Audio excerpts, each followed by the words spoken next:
اور وہ کتنا بڑا خوش قسمت انسان ہوگا جو رمضان کا انتظار کر رہا ہوگا طلب کے ساتھ، طلب کے ساتھ، اور رمضان بھی ٹھنڈا رمضان انتظار کرے، اور تسبیح خانے میں حاضری اور تسبیح خانے کی حضوری، اور رمضان کا انتظار کرے حاضری اور حضوری کے ساتھ. کتنا دنیا کا خوش قسمت انسان ہے جو رمضان میں تسبیح خانے کی حاضری اور حضوری کو منوا لے کہ مولا زندگی فرصت نہیں ہے، پتہ نہیں کب آخری لمحہ آ جائے، لاکھوں کروڑوں سال قبر میں سونا پڑے گا، اے اللہ بس مجھے اب فرصت دے دے، اللہ میری مصروف زندگی میں سے میں تسبیح خانے میں وقت گزاروں، یہ دے دے. اور اس سے اگلا خوش قسمت کون ہوگا؟ جو ضرورت مندوں کو تلاش کرے گا. مجھے تلاش چاہیے، چوراہوں پہ اور گلیوں میں مانگنے والے وہ نہیں چاہیے، جو سچے ضرورت مندوں کو تلاش کرے. اور ابکری کا راشن بیگ جو ہے، باکس ابکری کا خدمت خلق کا راشن جو باکس ہے، ہر بندہ نیت کر لے، کوئی کہے میں 100، کوئی میں 1000، کوئی 2 یا 3، کوئی 5 10، انشاءاللہ میں تقسیم کروں گا. ہر بندہ نیت کر لے. کسی کے روزے اچھے گزر جائیں گے، کسی کے دن اچھے گزر جائیں گے. ایک صاحب مجھ سے کہنے لگے میں نے گھر میں دعوت کی اور میری قریبی رشتہ دار ایسے برقع آگے کر کے نا، اپنا عبایا ایسے آگے کر کے شاپر میں سالن ڈال رہی تھی، اور میرے بھائی نے زور سے آواز دی اور کہا، میں نے کہا اس کو ڈالنے دیں. کیوں؟ یہ عید کے بعد، سال کے بعد گوشت کھاتے ہیں، ان کو گوشت کھانا نصیب نہیں ہوگا. اپنی خدمت خلق جو ہمارا راشن کا باکس ہے، اس کی نیت کریں. اپنے صدقات، خیرات، زکوٰۃ، عشر، اپنی تن اور اپنی نسلیں اور رمضان گزارنے کی نیت کریں. لمحوں کو قیمتی بنائیں، اور جہاں دنیا میں جس کونے میں ہے، اس رمضان کی نیت کر لیں کہ یہ رمضان انشاءاللہ سفارشی بن کے جائے گا. ہائے ہائے ہائے، آل رسول کی زندگیاں رمضان کا استقبال کرتے تھے، رمضان کا. امام زین العابدین فرمایا رمضان کا اتنی شدت سے انتظار کرتے تھے، یہاں تک کتابوں میں آتا ہے کہ کوئی دنوں کا بھوکا اور پیاسا جو ایک گھونٹ اور ایک قطرے کا انتظار کرتا ہوں، اس سے کہیں زیادہ وہ رمضان کا انتظار کرتے تھے امام زین العابدین.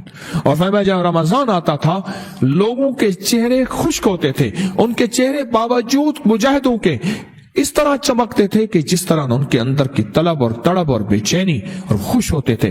اور فرمایا جو رمضان گزرتا تھا ان کی آہیں شروع ہو جاتی تھی، اور رمضان کے آخر میں آہیں آنسوں میں بدل جاتی تھی کہ اب رمضان کا الوداع ہے، آئندہ سال نصیب ہو یا نہ ہو. پھر آہیں آنسوں میں بدل جاتی تھی. میں امام زین العابدین شہزادہ اہل البیت، میں ان کی بات کر رہا ہوں. پھر آہیں آنسوں میں بدل جاتی تھی. ایک اللہ والے تھے، ان کے پاس ایک بندہ گیا، کہنے لگا حضرت پریشان بہت ہوں، اور پریشانیاں بھی اتنی بیان کی کہ انسان سنے اور غم زدہ ہو جائے یا خود رونے لگ جائے. تو انہوں نے فرمایا اگر تیری پریشانی اتنی زیادہ ہے تو تو ایسا کر، 40 پردیسی مسافر جمع کر اور ان کو بٹھا کے دعا کرا، اور وہ گڑ گڑا کے دعا مانگے. جب گڑ گڑا کے دعا مانگے تو اللہ تیری پریشانی دور کر دے گا. 40 پردیسی مسافر جمع کر اور وہ گڑ گڑا کے دعا مانگے. لیکن ایک شرط ہے، شرط یہ ہے ہو مخلص، جو اللہ کے لیے ہو، نہ مال، نہ چیزیں، نہ پیسے، نہ جیب گرم، کچھ بھی نہیں، مخلص ہو.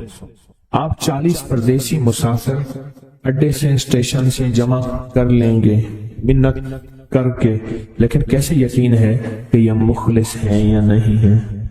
دعاؤں کی برکتیں، آمین کی برکتیں اور دعاؤں پہ قبولیت کی مہریں لگوا جاتے ہیں.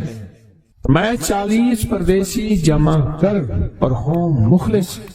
پردیسی کے ساتھ اللہ کی مدد، پردیسی کے ساتھ اللہ کی رحمت، اور پردیسی کی دعا قبول، اور پردیسی کی دعا پہ فرشتوں کی آمین، اور پردیسی کی لفظوں پہ اللہ کی درگزر، اللہ کا درگزر. اور میں کہ 40 جمع کر پردیسی اور ان کو بٹھا پر ہوں مخلص.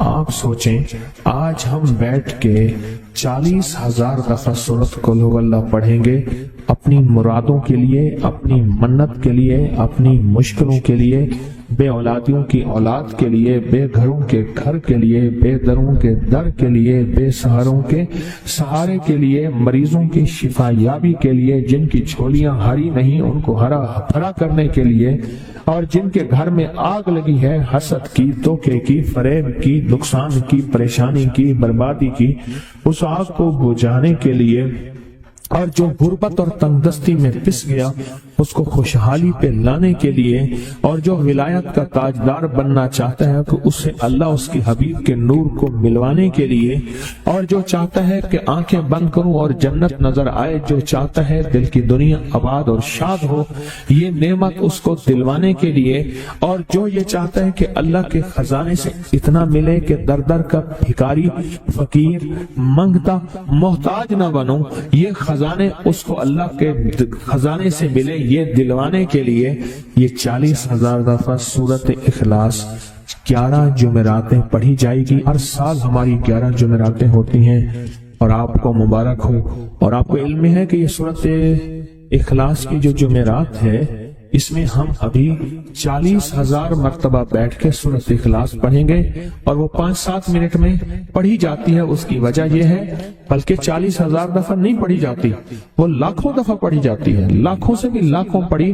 اس وقت یہ مجمع، خواتین کا مجمع، پوری دنیا ہمارے اس وقت آن لائن بیٹھی ہے، کہیں صبح دوپہر شام، پوری دنیا ہماری اللہ کے فضل سے سن رہی ہے، اور کیا پتا جنات بھی ہوں، اور یہ دنیا کی مخلوق ساری مل کے سورت قل ہو اللہ، سورت اخلاص پڑھے گی، اور سورت اخلاص پڑھتے ہی زندگی میں برکتوں اور خیروں کے فیصلے ہوں گے۔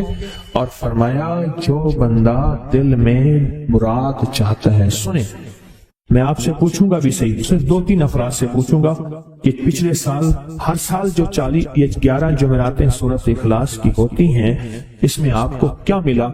تب پوچھوں گا۔ فرمایا کہ جس کو کوئی مشکل ہو، پریشانی ہو، وہ مل بیٹھ کے 40,000 دفعہ سورت اخلاص قل ہو اللہ پڑھ لیں۔ اکٹھے ہو کے کچھ بندے مخلص بندے وہ اکٹھے ہو کے سورت قل ہو اللہ پڑھ لیں، سورت اخلاص پڑھ لیں اکٹھے ہو کے۔ اور یہ بزرگوں کا صدیوں پرانا آزمودہ عمل ہے کہ جب تھک جانا، جب مایوس ہو جانا، جب زندگی کی آسیں امیدیں ختم ہو جائیں، پھر مخلصین مل کے 40,000 دفعہ سورت قل ہو اللہ یعنی سورت اخلاص پڑھ لے۔ اب یہ 40,000 لوگ بیٹھ کے سورت اخلاص قل ہو اللہ پڑھیں گے۔ کسی کے پاس گھر نہیں، اللہ مجھے گھر دے دے، اولاد نہیں، اللہ اولاد دے دے۔ آج ہم 40,000 دفعہ سورت اخلاص پڑھیں گے نا، اس میں سب سے ٹاپ پہ جو چیز رکھیں گے نا، سب سے ٹاپ پہ چیز یہ رکھیں گے، اللہ میرے دل کو اپنی معرفت کے لیے قبول کر، اور بے اولادوں کو اولاد دے دے۔ بے اولادوں کی اولاد خاص طور پہ مانگنی، آج بہت مانگنی۔ یاد رکھنا میری بات کو ذرا غور سے سننا، اور یاد رکھنا، غور سے سننا، یاد رکھنا، جو دوسروں کی اولاد طلب سے مانگے گا اپنی اولاد کے ہوتے ہوئے، اللہ اس کی نسلوں میں بے اولادیاں نہیں دے گا، نہیں دے گا۔ کوئی پتہ نہیں، 7 بیٹے تھے، 7 بیٹیاں تھیں، 14 بہن بھائی تھے، 11 بہن بھائی تھے، اگلی نسل کے اندر ایک بیٹی کو ترستے ہیں، نہیں ہے، کوئی خبر نہیں۔ جو دوسرے کی خیر مانگے گا، جو دوسرے کا بھلا مانگے گا، جو دوسرے کی خیر چاہے گا، جو دوسرے کا بھلا چاہے گا، جو دوسروں کے لیے گڑ گڑائے گا، جو دوسروں کے لیے بھیکاری بن جائے گا، جو دوسروں کے لیے محتاج بن جائے گا، اللہ میرا کہتا ہے میرا بندہ میں تیرے دل کے جذبے بھی جانوں، تیرے اندر کے درد بھی جانوں، تیرے وجدان کو بھی جانوں، تیرے ساز و سوچ کو بھی جانوں، تیرے اٹھے قدم بھی جانوں، تیری زندگی کے دائیں بائیں کو بھی جانوں، تیری صبح شام کو جانوں، تیری تنہائیاں اور اندھیروں کو جانوں، تیرے اندر کے خیال اور جذبوں کو جانوں۔ تو میرے ایک بندے کے لیے اتنا تڑپ رہا، نہ تڑپ، میں اس کو بھی دوں گا، تجھے بھی دوں گا۔ میرے حضور کی بارگاہ میں ایک سائل آیا اور بہت پریشان کہ یا رسول اللہ صلی اللہ علیہ وسلم، غربت، تنگدستی، فقر، غربت، تنگدستی، فقر، اور گھر میں حالات مفلسی، بدحالی، اور یہ غربت ہماری والی نہیں، وہ پیٹ پہ پتھروں والی غربت۔ خیال کرنا، ہمارا جو آج کا کہتا ہے نا میں غریب ہوں، اس کے گھر کے اسباب کو اگر فروخت کر دیں، گھر کے اسباب کو، اس غریب کے لیے وہ غریب آیا آقا کی بارگاہ میں، غربت اور تنگ دستی، اور میرے حضور نے فرمایا گھر میں جا، ایک دفعہ سلام کر، ایک دفعہ قل ہو اللہ پڑھ، کام ہو گیا۔ ایک دفعہ سلام، ایک دفعہ سورت قل ہو اللہ اخلاص، بس۔ انہیں یقین تھا، یقین کی دنیا کو جانتے تھے، یقین کے نظام کو جانتے تھے، آقا کے فرمان بس چل پڑے اور چلتے گئے۔ اور یقین نے یہاں اور اتنا کر دیا یقین نے کہ میرے حضور نے فرمایا بس حکم ہے، اور رب نے تونگری کے دروازے کھول دیے اور لوگوں نے دیکھا کہ وہی بندہ ہے جس کے گھر میں فاقے تھے آج لوگوں کو بانٹتا پھر رہا ہے اور اس کے پاس ختم نہیں ہو رہا۔ 3 دعائیں ایسی ہیں جن کو پڑھنا اپنی زندگی کا معمول بنائے، ان کے فوائد، ان کے فضائل، ان کی برکات اور ان کے کمالات زندگی میں بہت زیادہ ضروری ہیں، اور آج کے فتنوں کے دور میں ان کی برکات ہماری زندگی کی، ہمارے دن رات کی اشد ضرورت ہے۔ حدیث میں آتا ہے جو شخص نماز فجر کے بعد 3 مرتبہ سبحان اللہ العظیم و بحمدہ پڑھیں، سبحان اللہ العظیم و بحمدہ، سبحان اللہ العظیم و بحمدہ، سبحان اللہ العظیم و بحمدہ، جو پڑھے گا وہ 3 بیماریوں سے محفوظ رہے گا، اندھا نہیں ہوگا، کوڑ جلدی بیماریاں نہیں ہوں گی، اس کو جلد کی کوئی بیماری نہیں ہوگی، معذور نہیں ہوگا، فالج نہیں ہوگا۔ انسان ساری زندگی ایک دعا کرتا ہے، مولا بستر چارپائی کا محتاج نہ کرنا، کسی بندے کا محتاج نہ کرنا، منجے اور بندے کسی کا محتاج نہ کرنا۔ جو شخص فجر کی نماز کے بعد، جیسے کہ تسبیح خانے میں اس کا اہتمام اس لیے کرایا جاتا ہے کہ یہ ہماری طبیعتوں، مزاجوں، بولوں اور جذبوں میں آ جائے اور ہم اس کو روزانہ پڑھنے والے بن جائیں اور روزانہ پڑھنا اس کو اپنا معمول بنائیں، سبحان اللہ العظیم و بحمدہ، سبحان اللہ۔ اور ایک اور حدیث میں ہے کہ 2 کلمے ایسے ہیں جو اللہ کو بہت محبوب ہیں، زبان پر ہلکے ہیں، اعمال میں بہت وزنی ہیں، ترازو میں بہت وزنی ہیں، اور وہ 2 کلمے کیا ہیں؟ سبحان اللہ العظیم و بحمدہ۔ اور آقا کا فرمان ہے جس نے کہا سبحان اللہ العظیم و بحمدہ اس کے لیے جنت میں کھجور کا ایک درخت لگ گیا، اور جس کے لیے لگا تو پھر وہاں جائے گا، کھائے گا، لگا میرے لیے کھائے کوئی اور۔ سوچیں، جنت میں کھجور کا درخت لگا ہے تو اللہ پاک پھر اپنی رحمت اور قدرت کاملہ سے اس کو بھیجے گا اور وہ انشاءاللہ کھجور کھائے گا۔ یہ دعا اس لیے پڑھتے ہیں، ایک تو بیماریوں سے حفاظت، اندھے پن سے حفاظت، معذوری سے حفاظت، جلدی بیماریوں سے حفاظت، ایک تو اس لیے پڑھتے ہیں، اور ایک اس لیے پڑھتے ہیں کہ اس کے ایک دفعہ پڑھنے سے جنت میں اللہ کھجور کا ایک درخت لگا دیتا ہے۔ اور سنیں، رسول اللہ صلی اللہ تعالی علیہ وسلم نے فرمایا جو شخص بھی سبحان اللہ العظیم و بحمدہ ایک دن میں 100 مرتبہ پڑھتا ہے تو اللہ اس کے گناہ مٹا دیتے ہیں، چاہے گناہ سمندر کی جھاگ کے برابر کیوں نہ ہو۔ ایک تسبیح جو شخص پڑھتا ہے، رسول اللہ صلی اللہ تعالی علیہ وسلم ایک مرتبہ صحابہ سے فرمایا، آپ نے فرمایا کہ سبحان اللہ العظیم و بحمدہ 100 مرتبہ پڑھو، جس نے 1 مرتبہ پڑھا اس کے لیے 10 نیکیاں لکھی جائیں گی، جس نے 10 مرتبہ پڑھا اس کے لیے 100 نیکیاں لکھی جائیں گی، اور جس نے 100 مرتبہ پڑھا اس کے لیے 1000 نیکیاں لکھی جائیں گی، اور جو زیادہ پڑھے گا اللہ رب العزت اسے زیادہ عطا فرمائیں گے، اور جو اللہ سے بخشش طلب کرے گا تو اللہ ضرور اس کو بخشش عطا فرمائیں گے اور اللہ اس کو بخش دیں گے۔ ایسی طاقتور دعا ہم روزانہ رمضان میں بھی اور رمضان کے بعد بھی۔ تو کون سی دعا پڑھنی ہے آج کے بعد؟ سبحان اللہ العظیم و بحمدہ۔ کیا پڑھنا ہے؟ یہ دعا روزانہ کو اپنے معمولات میں، اپنی تسبیحات میں، اپنے معمولات میں، اپنی عادت اور عبادت میں شامل کر لیں تو انشاءاللہ فائدہ، نفع اور بہت زیادہ۔ ایک اور دعا ہم پڑھتے ہیں، اللہم اجرنا من النار۔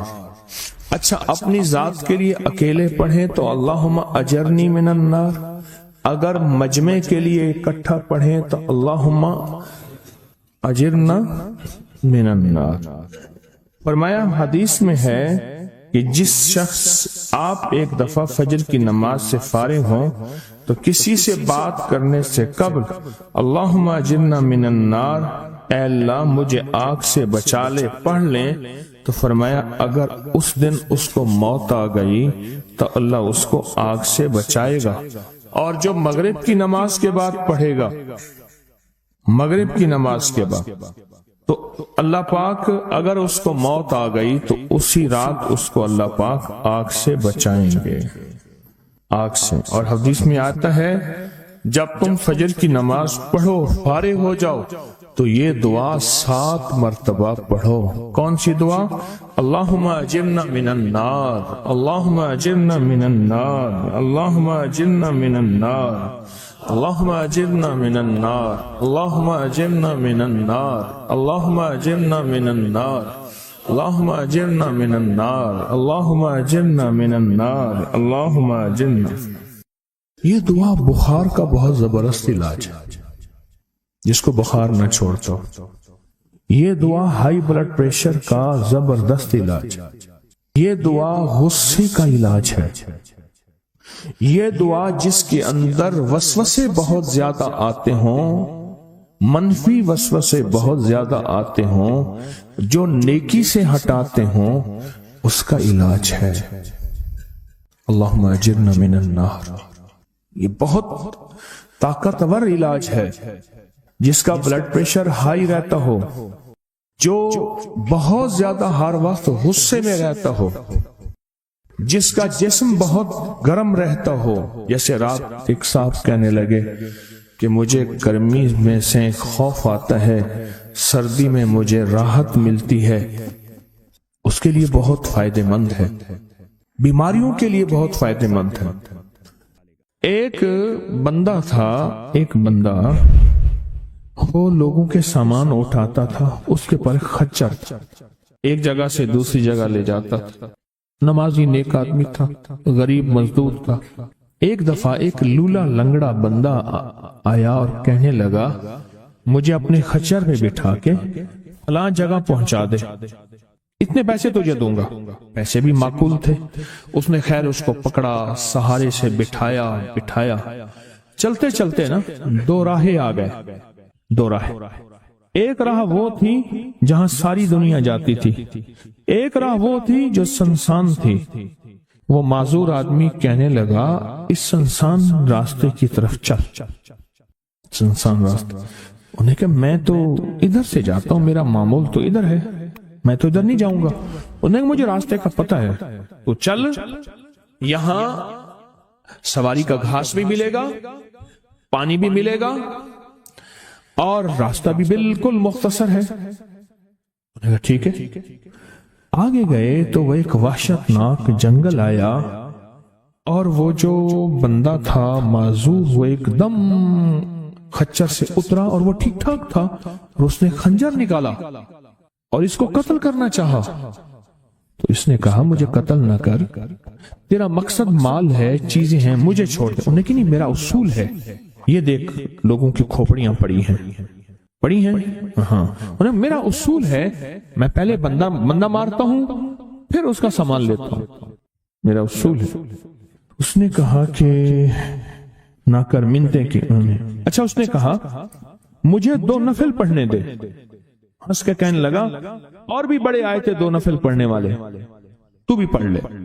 اب یہ 2 نفل کے لیے کھڑا ہوا، اوپر ظالم خنجر لے کے تقاضا کر رہا کہ جلدی کر، میں نے تمہیں قتل کرنا ہے، میرا اصول ہے۔ اسے کچھ سمجھ نہیں آ رہی، تو ایک دم اس کے اندر منہ میں زبان آئی، امن یجیب المضطر اذا دعا۔ ایک دم یہ آیت آئی، کون ہے جو بے چین دلوں کی دعاؤں کو سننے والا ہے؟ کون ہے جو بے چین دلوں کی دعاؤں پہ پہنچنے والا ہے؟ کون ہے جو بے چین دلوں کی دعاؤں کو قبول کرنے والا ہے؟ بس یہ آیت کہی اور نفل بس پڑھ ہی رہا تھا تو وہ تقاضا کیا، اس کا خنجر بڑھنے لگا تو ایک آواز آئی، رک جاؤ۔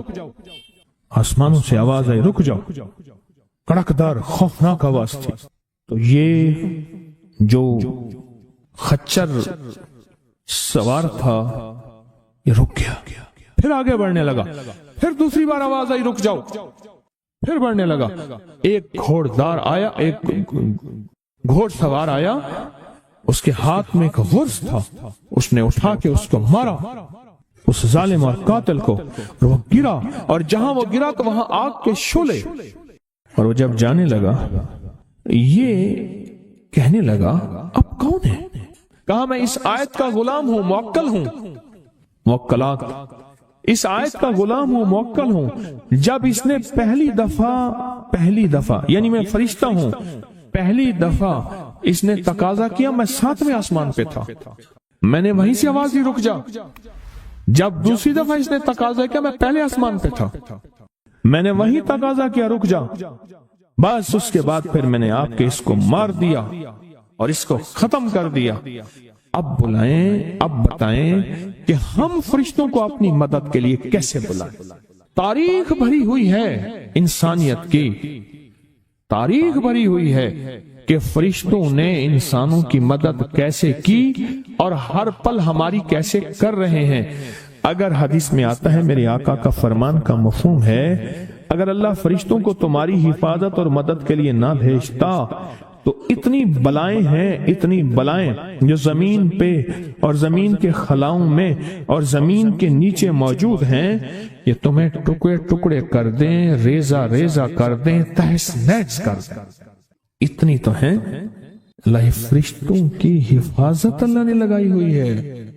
اچھا ڈیوٹی بھی تو پہلے موجود ہے، ایک ہے نا ان کو نئی ڈیوٹیاں دینی، ڈیوٹی تو پہلے موجود ہیں، تو کیوں نہ ان کو ایسا قرب، ایسا تعلق، ایسی ترتیب بنائیں کہ ڈیوٹی پہ تو پہلے سے موجود ہے، وہ ہماری مدد کو آ جائے۔ اللہ نے لگایا ہی ہماری مدد کو ہے فرشتوں۔ اچھا چلو ہماری مدد اور بتاؤ، ایک اور مدد پہ اللہ، اب یہ فرشتے فارغ ہونے والے ہیں تھوڑے دنوں کے بعد، اللہ کہے گا روزے دار کے لیے سارے فارغ ہو جاؤ۔ اب بتاؤ، میرے روزے دار کے لیے فرشتوں سارے فارغ ہو جاؤ۔ کیوں؟ قیامت کی صبح سے لے کر جب تک کائنات بنی ہے قیامت تک فرشتہ کوئی رکوع میں ہے تو رکوع میں ہے، سجدے میں ہے کوئی تو سجدے میں ہے، قیام میں ہے تو کوئی قیام میں ہے، تسبیح میں ہے تو تسبیح میں ہے، کلمے میں ہے تو کلمے میں ہے، فرشتے لگے ہوئے ہیں۔ اللہ سارے فرشتوں کو فارغ کر کے کہتے ہیں فرشتے فارغ ہو جاؤ۔ یا اللہ کیا کریں؟ میرے روزے دار کی دعاؤں پہ آمین کہو۔ فرشتوں کو اللہ نے فارغ کر دیا، خدمت میں تو ویسے لگے ہوئے ہیں، خدمت میں۔ آج ایک کال پہ مضمون کھلا ہے مجھ پہ، آج کی کال آئی ہے، پتہ نہیں کسی ملک سے آئی ہے، اور انہوں نے کہا کہ آپ کے درس میں میں نے سنا تھا، اور جب بھی مشکل ہوتی ہے فرشتوں کو پڑھ کے ہدیہ کر تو میرے کام ہو جاتے ہیں۔ وہاں سے میرا پھر ڈیٹا آنا شروع ہو گیا، ایک کال کی وجہ سے آج کال آئی ہے، ایک کال آئی ہے آج۔ فرشتوں کو تو اللہ نے ویسے فارغ کر دیا، اور ان قریب یہ روزے داروں کے لیے رمضان آ رہا، ہفتے 10 دن میں، اور دیکھیں پھر فرشتے بالکل فارغ اور خوش قسمت روزے دار، اور اللہ پاک فرمائے گا فرشتے یا اللہ کیا کریں؟ اور فرشتے ان روزے داروں کی دعاؤں پہ آمین کہتے جاؤ، کہتے جاؤ، کہتے جاؤ، کہتے۔ فرشتے تو ہماری خدمت میں پہلے سے موجود ہیں۔ یا تو کوئی نئی کہانی ہے یا میں آپ کو کوئی نیا انداز بتا رہا ہوں، آج تک ایسا ہے نہ سنا، نہ سوچا، نہ دیکھا، نہ پڑھا، نہ پرکھا۔ یہ تو وہی چیزیں ہیں جو ساری زندگی سنتے رہے، کوئی نئی چیزیں تو نہیں میں بتا رہا۔ فرق صرف اتنا ہے کہ اب ہم نے یہ سوچنا ہے کہ ہم ان فرشتوں کی مدد کیسے اپنے قریب کریں، اور کوئی مشکل اچانک آئے اور کوئی پریشانی آئے اور کوئی الجھن آئے اور فوراً ہم فرشتوں کو پکاریں، فرشتوں کو پکاریں۔ فوراً فرشتوں کو پکارے، اور فرشتے جو ہیں آئیں اور ساری مسئلے، سارے مشکلیں یہ بتائیں۔ فرشتوں سے طاقتور جادو ہو سکتا ہے؟ جنات، نظر بد، کوئی مشکل، بے روزگاری، رشتوں کی بندش، صحت، زندگی، مسائل، مشکلات، الجھنیں، ناکامیاں، بند راستے، بند گلیاں، زندگی کی بندش، کوئی بھی نہیں ہو سکتا۔